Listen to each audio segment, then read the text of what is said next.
I've got the spores, the sickness. There's the twins in my brain.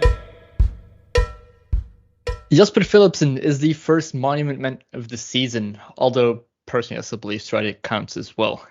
The monument season now is actually in full effect. We're hurtling to the cobbled monuments with Ronde van Vlaanderen and Paris-Roubaix basically right around the corner. But first, some more preparation races in the next week with UAE Saxo Classic and Gent-Wevelgem. I'm Bram, and I'm joined today by Hannes and Dieter. Ethan, sorry, called you Dieter, my bad. Welcome, guys. How are you? I'm fine, thanks.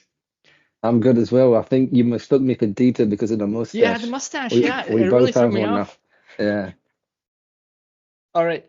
Well, we've had our first real proper monument, I guess, Milano-Sanremo. Jasper Philipsen, what a guy. Did you guys expect him to get over the Poggio?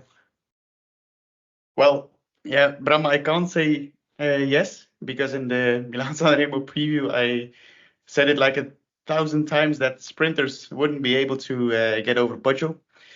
But yeah, impressive performance by Philipsen and Van der Poel. A lethal duo.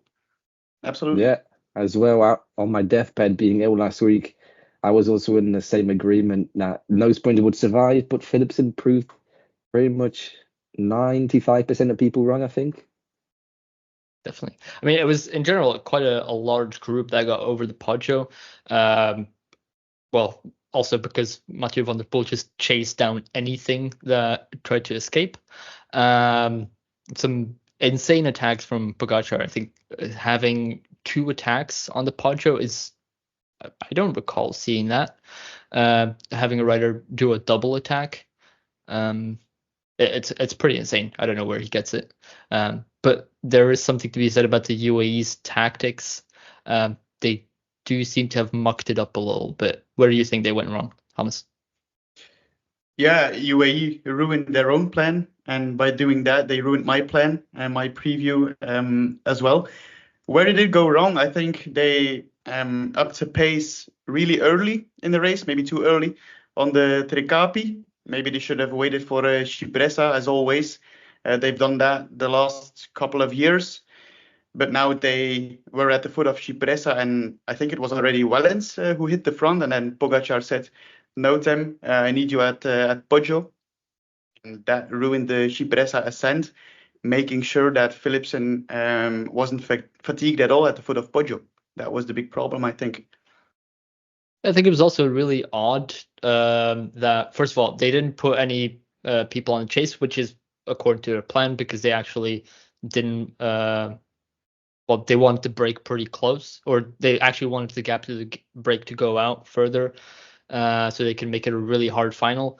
But then, like when they hit the Trecapi, they sort of ran out of people really fast. And just by the Cipressa, you just had Del Toro and Wellens in front of Pogacar. So, like, I did not see Ulisi all day. I saw Hirschi at the back of the peloton pretty much all day. So those guys were just basically not there.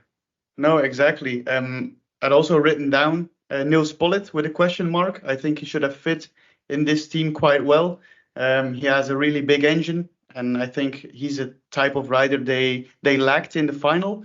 But by UAE ruining their own plan, that was also the big win for Jasper Philipsen. I think he wouldn't have won this Milano-Sanremo if UAE was still with enough riders at the foot of Cipressa. Yeah, Van der Poel there as well. It was like having 4 UAE teammates, really. His performance there, I think. Yeah, I definitely think that Jasper Philipsen is sort of going to be indebted to Van der Poel for the rest of his career for this win, because what he did was absolutely insane. Of course, there was some other elements coming in as well, like the mechanical for Ghana. Do you think that would have had, like, would he have had a shot at winning if he didn't have mechanical? Because of course they had Pidcock and Ghana there. So did they have a real chance at winning it? Ghana, you mean? Yeah. No, to be honest, I don't think that would have made a huge difference. Mathieu van der Poel showed he was really strong, both on the uphill, and I think even already at the top of Poggio, he decided that this would be a chance for Philipsen. Jasper was really close to the front of the race, and I don't know what van der Poel thought. At the top of Poggio, do you think he would have dared to go to the finish line with Pogacar? A man versus man sprint? Yeah. Do you think that? Then why didn't he take turns in the descent? Because I think he could have put a lot of pressure on Pogacar in the descent as well, but he didn't. I think he just wanted to, if you have someone like Philipsen for a potential sprint against Pogacar, I would prefer to have Philipsen sprint against Pogacar than Van der Poel. I think Van der Poel and Pogacar, the sprint is a lot more tricky, a lot more even.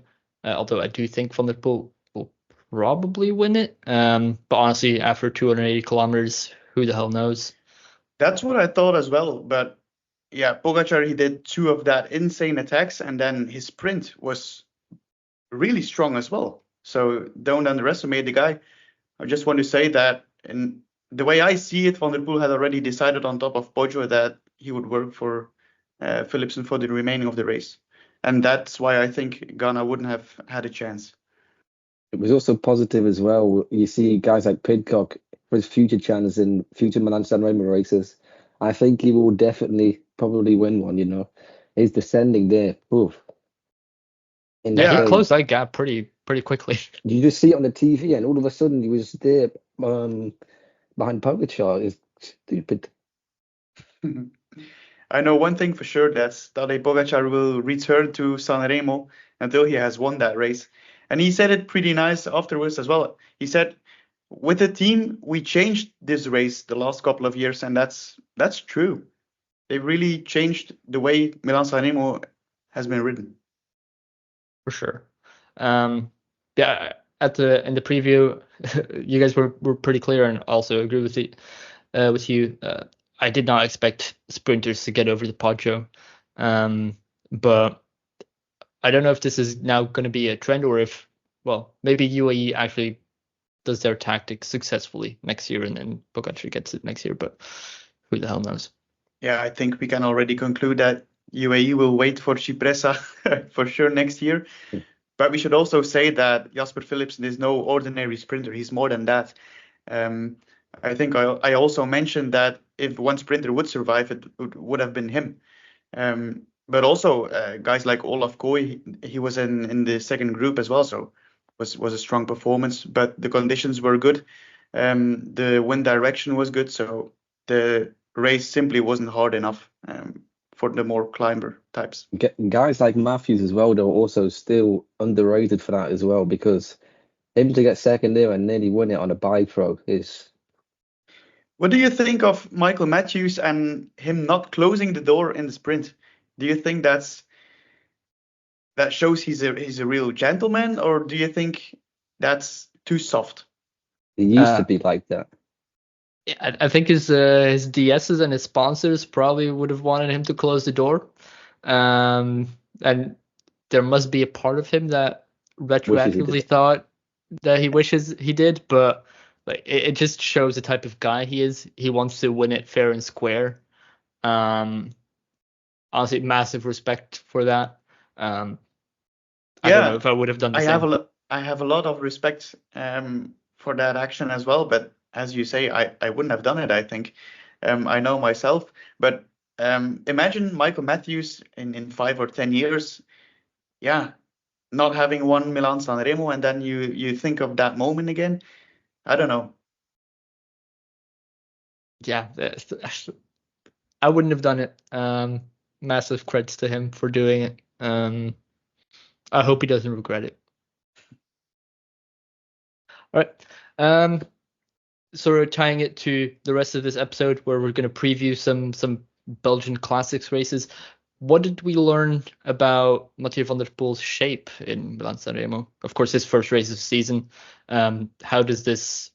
What does this bode for the rest of the Classics?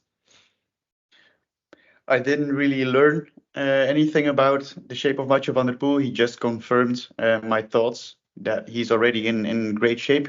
He's not at his best level yet, but yeah, he will be in a couple of days, a couple of races. Yeah, I agree with that as well. He's just saving himself up for the big ones. Paris-Roubaix. I think he'll go and win that, I think. Yeah, it's kind of crazy to consider a monument as a preparation race for what is next to come. But I think he's honestly in amazing shape. Being able to close those gaps to Pogacar, that can only be done by someone who's in really good form already. For sure. And Van der Poel also said during winter, he said it multiple times, he hasn't won E3, right? And he hasn't won Gent-Wevelgem either. And he said, yeah, those races, I want to win them.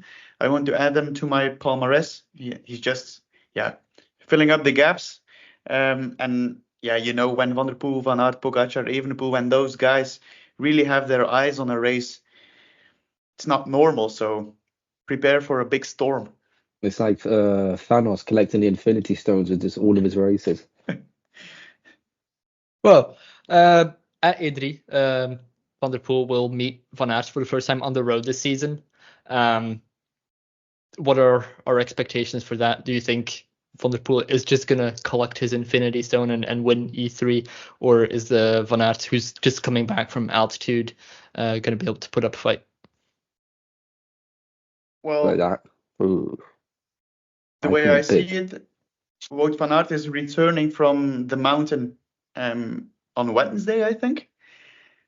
So yeah, he's not been sick as far as I know. He's been sick on altitude camp in the past, so I assume all went well. The plan worked out, and when the plan works out at Visma Lease a bike, and for Wout van Aert, I think he will be in great shape. But the question is, E3 is only 2 days later after traveling. So will he already be fresh enough? I don't know. But it will be good for Dwars door Vlaanderen, Ronde van Vlaanderen, and maybe E3 as well. So I think we're in for a really, really nice battle. Definitely agree. I agreed there as well. I think Ethan sort of mentioned it before we started recording. Apparently, they've been put on equal odds by some of the bookies, Van der Poel and Van Aert. That is a little bit of a surprise to me. For E3? Yeah. And why is it a surprise to you? I think what Van der Poel showed at Milano-Sanremo, and also just his preseason statements of, I really want to win this race. I just expect him to really go for it. Whereas Wout has already won this race. Of course, he's gonna try and win everything, but his eyes are really on Ronde and Roubaix, and everything is suited for that. So if he has to go 110% to win this race, I don't think he's gonna do it. And but still, E3 is a race that really suits Wout van Aert. That's true. Compared to Tour of Flanders, it suits him even more. So I do get why they give them the same odds. I think they take it into account from last season as well, I think. And also the team that Wout has for this race is, well, before the port dropped out, is still pretty strong, to be fair. Definitely. There's a long list of other favorites for this race that I wrote down. I think it will be a fight between Wout van Aert and Van der Poel, but it would be a disservice not to mention them. I think the first one I want to talk about is Pedersen. He had a pretty disappointing Milan-Sanremo. He went there to win it outright. Ended up with a reasonably disappointing sprint for his capabilities, and for the work that Jacopo Mosca did all day on the front. So do you think, what do you expect from him at E3?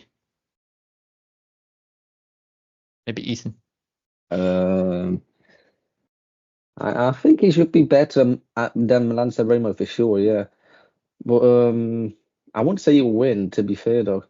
I'd actually go with. I'm actually going to go bold here and already say my pick already. I'm going to go to Silent Assassin.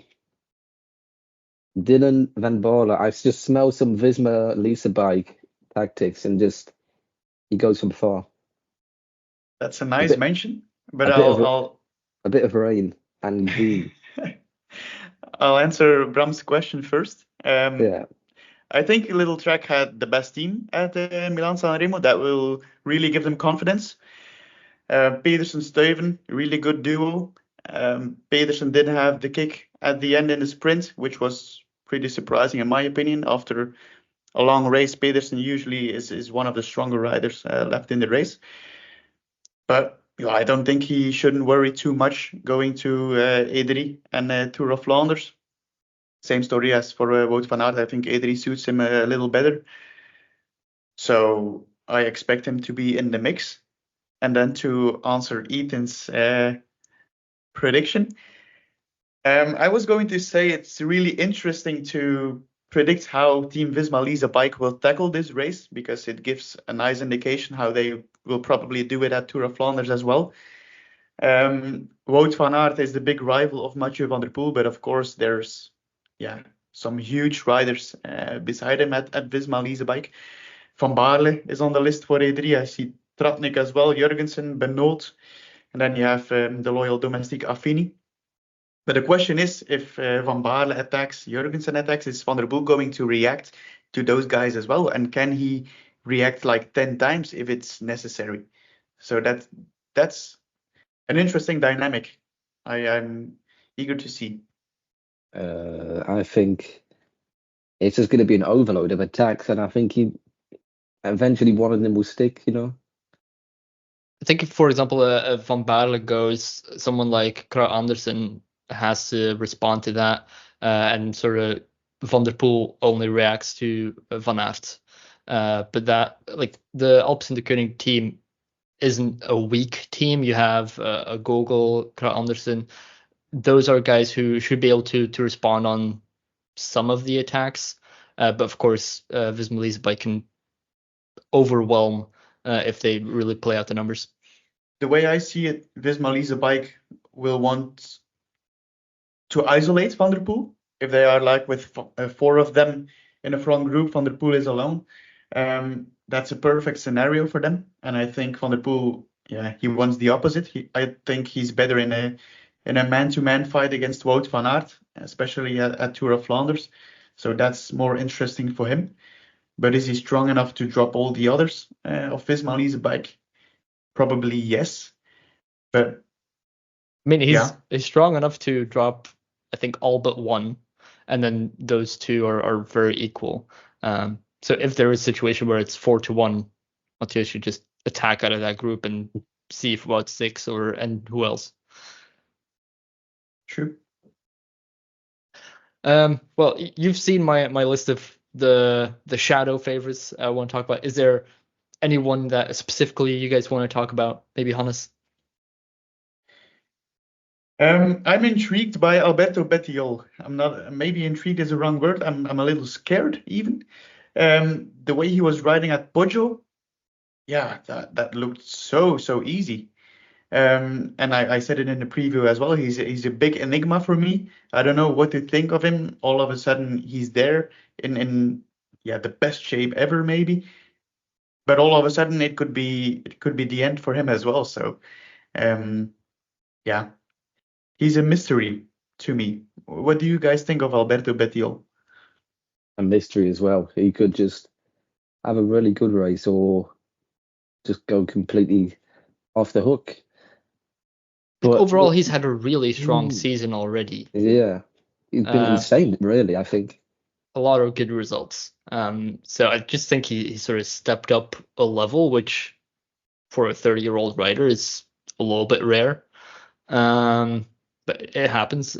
But also just the amount of attention to detail that he, for example, displayed in Milano-Torino with that full aero kit for a road race.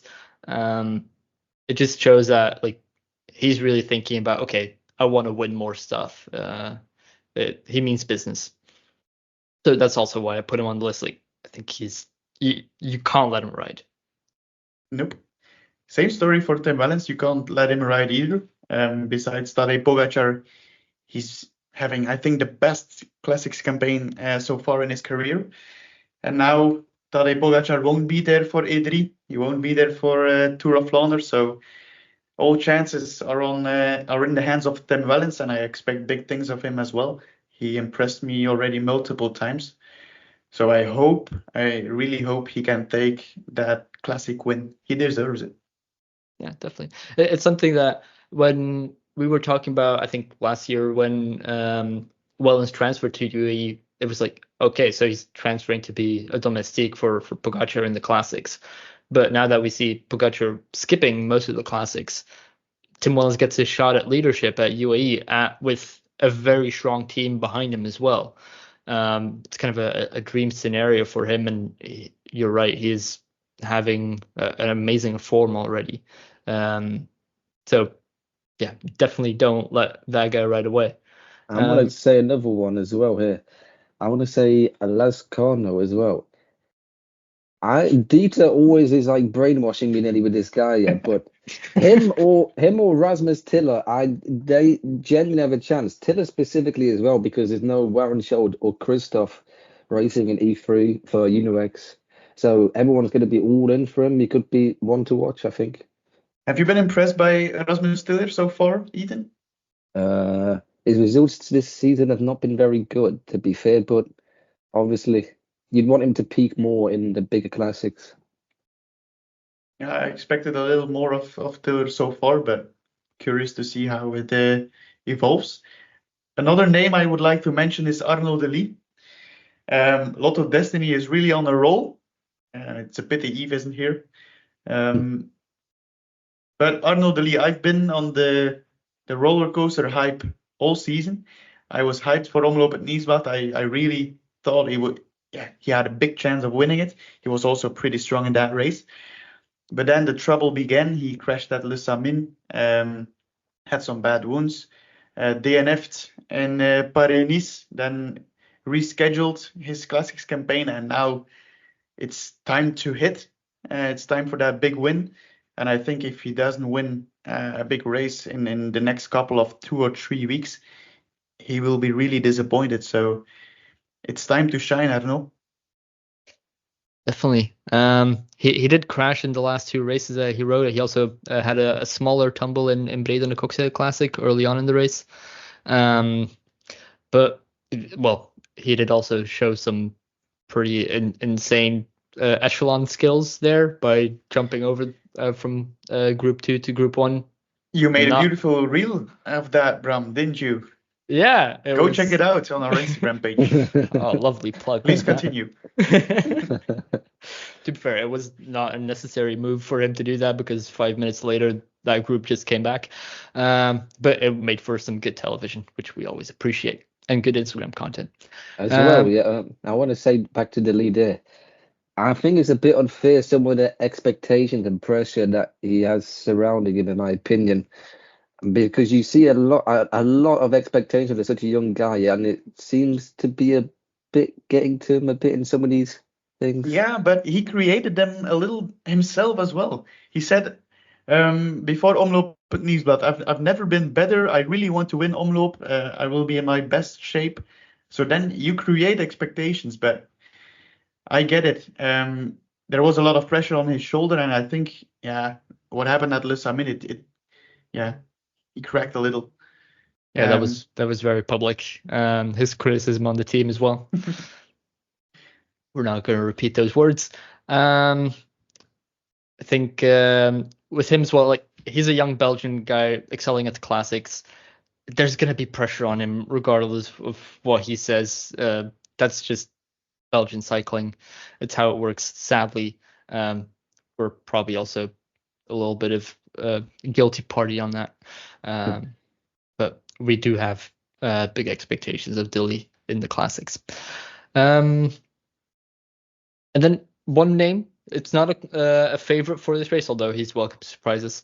I just want to call out Frédéric Frison starts racing again after his encounter with a dog that bit him in the private parts. Sorry for people who are now cringing in their cars or wherever they're watching. It's good to see him back on the bike and also being able to still contest some classics. I think he's gonna start off in a domestique role and maybe in the later classics transition more in leadership. But I think he's had some time off the bike after that type of injury. You can imagine so. All right, just wanted to wrap off the E3 preview with that little gem. On to Gent-Wevelgem, which is a few days later. No Wout van Aert this year, but at Visma Lease bike we do have Laporte still on the list after he did get taken off the list for E3. Can we expect him to be good at Gent-Wevelgem?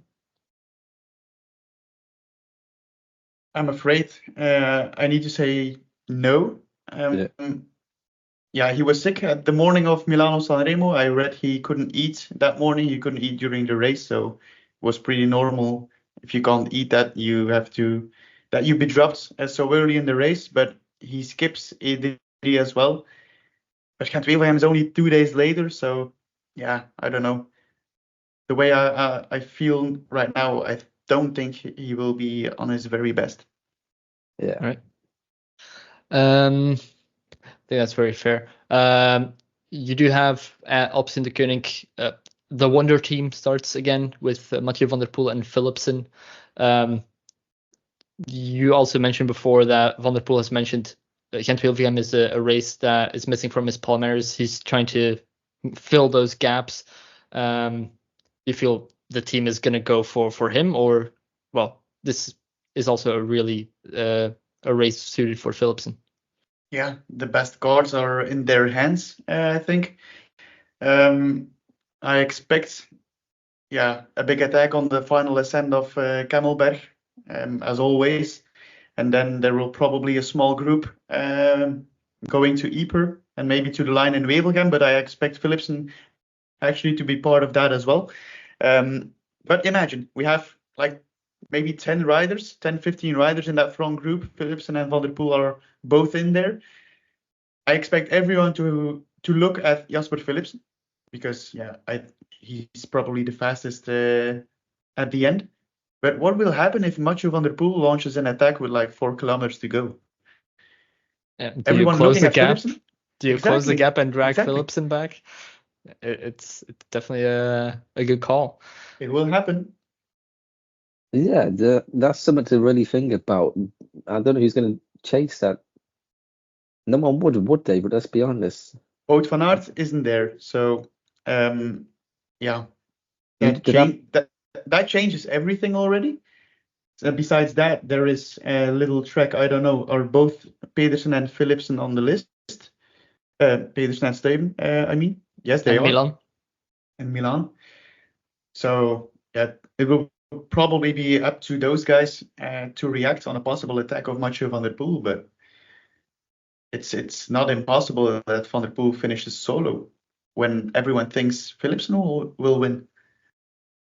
Yeah, it's definitely possible. I think an Olaf Koe is also a really interesting rider for this race. He's showed at the Poggio that he is on a really good level. He didn't quite make that first group, but he stayed at the front for a very long time, a lot longer than I expected him to. So if you have Tadej Benoot in that group, or if Laporte is feeling better, or whoever ends up replacing Laporte, if he also scraps this, then I think Visma Lease bike would sort of be responsible for closing that gap. But in general, there's an insane sprinters field for this Gent-Wevelgem. We always see that. But you have a Merlier who really impressed in Nokere. Do you think he has a chance at this race? Yes, I think so as well. You can't. It's him or Philipsen for me, really. But going back to the situation, if Van der Poel just goes, then they're all just going to be fighting for second place, aren't they? So I'm not sure. Kind of like a Pogacar Catalonia situation where you're just racing for second place then, or Basically, because Van der Poel would attack, and you know he will.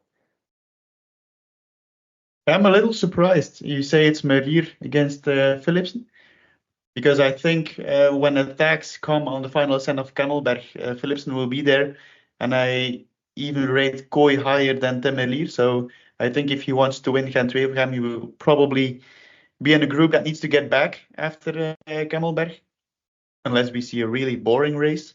Then of course he has a chance. But I don't know if attacks follow on Camelberg, then I can't see him get over the top with the very best, to be honest. he would struggle. But like in that race, especially with the weather conditions as well, it's going to be an incredibly tough race. A lot of crosswind opportunities. Well, we don't know yet what the final wind direction will be, but there is a chance for echelons in the Moeren, which, well, is going to rip up any race. And I do feel like, well, in that case, a lot of sprinters have a little bit of an edge because, well, they often do in echelon races. But yeah, there's a whole host of sort of outside candidates, most of them pure sprinters. Christoph. I will say Christoph. I just, if he goes and wins, then I will do some forfeit on the podcast. If he wins, I'll be screaming because if he goes back and rolls back the years, then you never know. Especially with a race like Sunday, with the predicted weather, he could really take advantage of it, especially with Warren shouldering him. Do you really believe he has a chance? It's like the Neymar meme, 1% chance, 99% faith. So yeah. Since joining the podcast, I don't think Ethan has not mentioned a UNOX rider on any preview that we do. He just, it's a requirement for him to mention any UNOX, and especially we'll Christoph win is one race eventually. So yeah, he's coming. I'm telling you. Well, I love the enthusiasm. I think one name I'm really interested in seeing, especially after his quite surprising, well, strong performance. I don't want to call it surprising because he did show already a lot good stuff. It's Lawrence Pithy. He was able to respond on an attack from Van Aert in Kuurne, although he did get dropped a little bit after that due to an extra attack. But being able to respond to attacks from Van Aert, that's pretty promising material. Does he make that front group? I assume so, but what are you guys' thoughts? Yeah, I agree. He has everything to get over the top with the 10 to 15 best riders. So the guy is fast at the end of the race. So this is Gent-Wevelgem, made for these type of riders, I think. Mm-hmm. Well, I'll just read out my list for the viewers. You guys already have seen it, of course. I have a Girmay, of course, has won this race. He's also one of those guys that really needs to perform in these classics races. He's always having bad luck in these last couple of seasons. I think he needs to start confirming what he's shown before. You have, of course, Pedersen again, Narvaez, Degenkolb, Morgado, who I'm really interested in seeing how he does in this one. Matthews, after what he's shown at Milano-Sanremo, honestly, he's back and stronger than ever. Dilly, obviously. Arnaud Dilly. Funny story about Arnaud Dilly. He was dropped last year. I think before the final ascent of Camelberg, he had some mechanical, and it was raining, so the cobbles were wet. And you know what he did? He did a wheelie on the steepest part of Camelberg. That's insane. On wet cobbles. Was it videoed? I think it was it. Arnold the wheelie. Incredible. I also did he do that on purpose, or was that just no? There's pictures of it. He did it on purpose to entertain the people. Man of the people. I looked here as well. There's another guy I'm going to also play my cards on. Pierre Goffarat. Sorry if I butchered the name, but that guy is a genuine prospect of Decathlon AG2R. He DNF'd in Kerner, but at 11th in Omloop is good sign. And his other results this year has been good as well for a 21-year-old. I think he's got a sprint as well, which is key. And he's good fatigue resistance. Yeah. I mean, I think with that team, you have Oliver Nassen as the leader. What do we expect from Ollie, Thomas? Ollie was fourth at Omloop at Nieuwsblad, right? Yeah. So, yeah, I'm a big fan of Oliver Nassen. I don't think there's any Belgian who doesn't like him. He's always welcome to surprise me, but normally it will be difficult for him to get on the podium. But you never know, a nice top 10 place could be possible. Definitely. But yeah, that team has definitely been on fire in the season. Some new signings and also young talent like Gauthieres. As a Gent-Wevelgem winner actually in the team as well. So they do. Edvald Boasson. Oh, right, they do. Yes, 2009, which is when I was a small boy. How is that different from today? Well, I'm only 21, so. All right. And then I have two more names from the Two Euro Pro Cycling team with a very interesting duo, Trentin and Meyerhofer.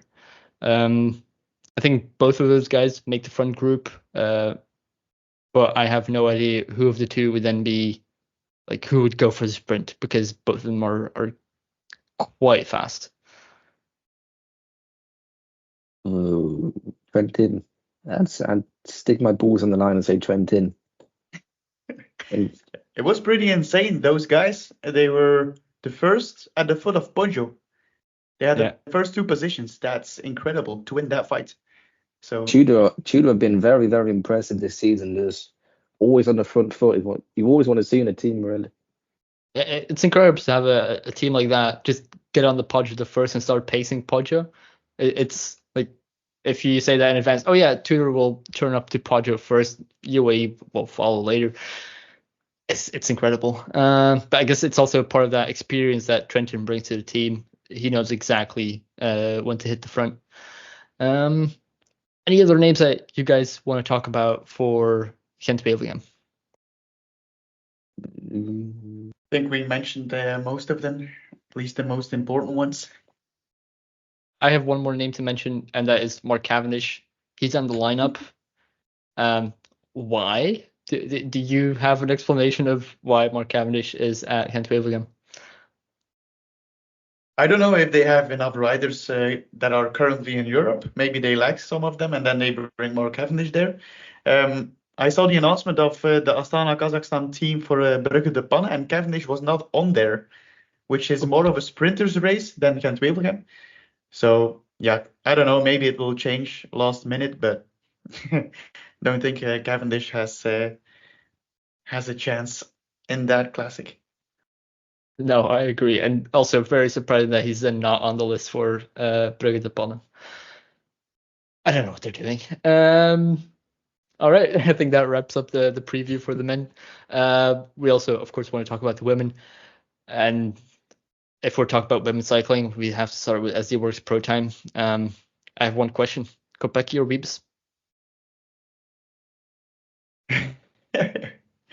I think that's the most difficult question of the day. Before Nokere Koersen, I thought Kopecky would work for Lorena Wiebes, but she didn't. So I don't know when Wiebes' chance will come. Gent-Wevelgem is a nice opportunity, but the problem is Kopecky hasn't won that race either so far. So if she wants to fill the gaps on her palmarès, then I'd say Kopecky. So yeah, Kopecky in the rainbow jersey, confirmed. Would be beautiful. I did say I had one question, but I'm going to recant that statement. You have a very strong Balsamo and Pedersen in Trofeo Binda. honestly, really good race there. Although there was a little bit of travesty going on in the background where riders were not able to complete the race and just cars were let out on the course for basically everything beyond the first two groups, which is insane and amateuristic. That should never happen. With Balsamo and Pedersen, do you think they have a shot? I think Balsamo especially, this is a race that suits her quite well. Do you think they can fight the SD Works Pro Time team? I think so, yeah. Team SD Works is not lining up their best team possible. There's Kopecky, Wiebes, and I also expect a lot from Misha Bredewold. She was strong at Strade Bianche, but then crashed. So don't underestimate her. But on paper, the Lidl-Trek team might be equally strong or even stronger.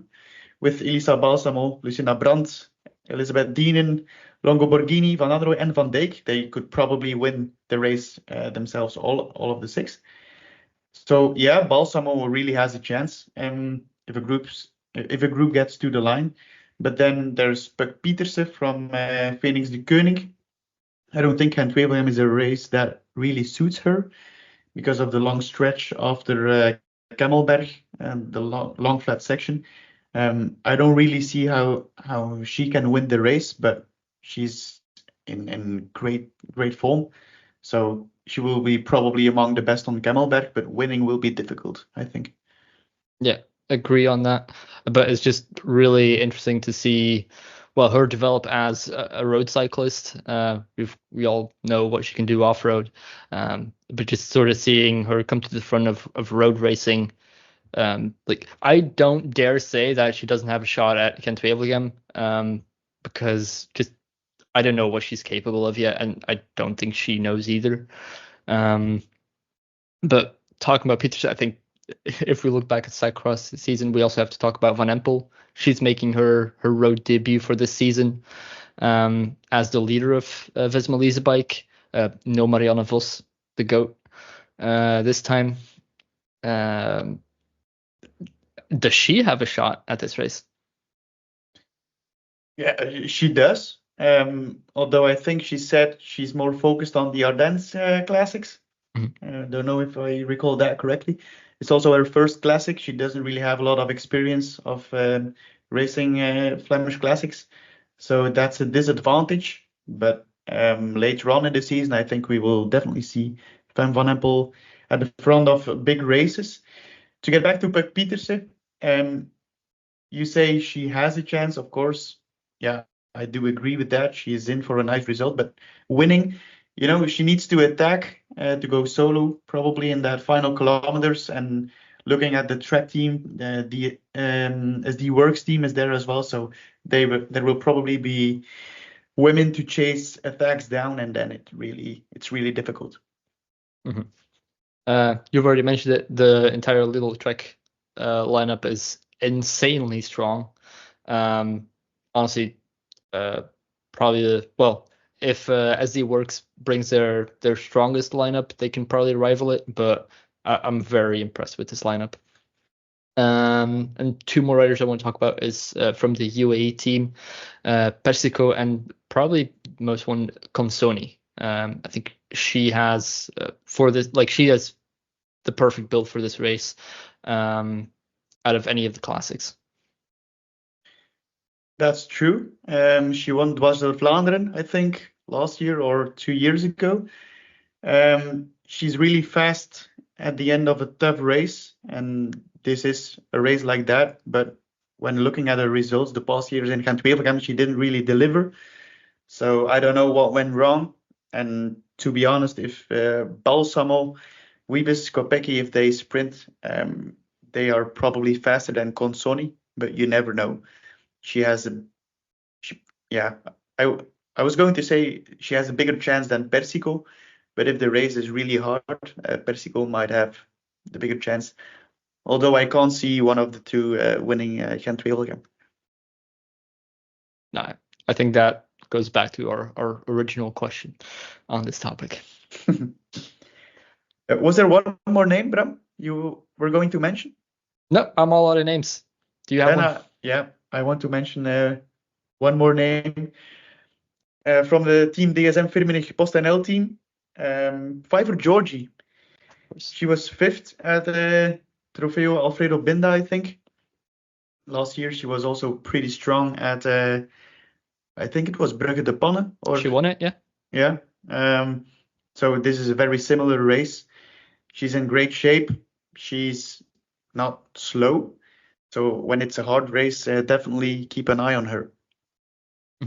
They're also bringing Charlotte Kool, which of course one of the fastest sprinters in the bunch.